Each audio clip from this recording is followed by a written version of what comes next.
Godspeed and party on. Spencer Lazar here with Crazy Bob Cook. Give us your thoughts on tonight's fights. None of them went the distance. They were all finishes. It was a fun night of fights.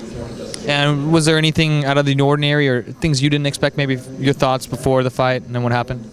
I think the only thing out of the ordinary was the Fedor fight was a little bit one-sided. Yeah. He kind of got dominated. The size obviously looked to be an issue there. What do you think about that? Yeah, no, I think the size played a huge factor in it. I think Antonio is so big that Fedor had a hard time hurting him. I think he hit him a few times, and there was no real effect.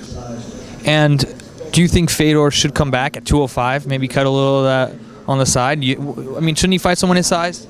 Well, I think, what did he weigh in yesterday at 230 or something? He's easily got 10 pounds of extra, so that's 220. That's 15 pounds away from 205.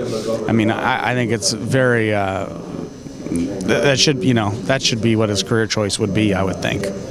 And give us your thoughts on the rest of the tournament. Who do you see as a favorite now? Well, I think that shuffled things up a little bit. Kartanov looked really good. Bigfoot looks great. So really, it's to see how the next round goes.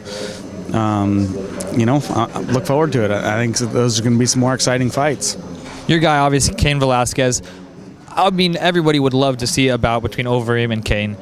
How would you see that playing out? What would maybe a game plan be had that happen? Well, if Cain was going to fight Overeem, he'd obviously want to use his wrestling. Overeem just won the K1.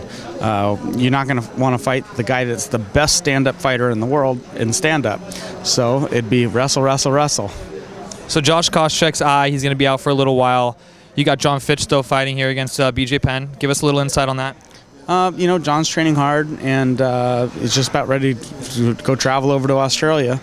So training's just about done. And, BJ is a very dangerous opponent, and I expect it to be a little bit of a back-and-forth fight.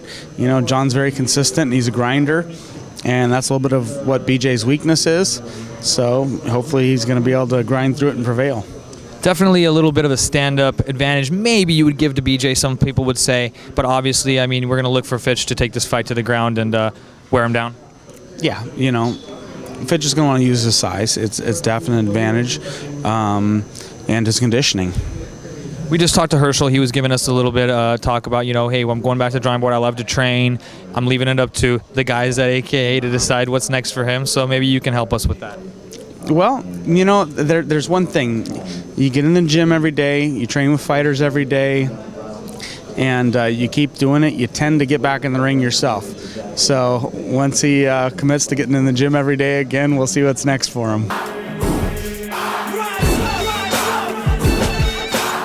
Godspeed and party on.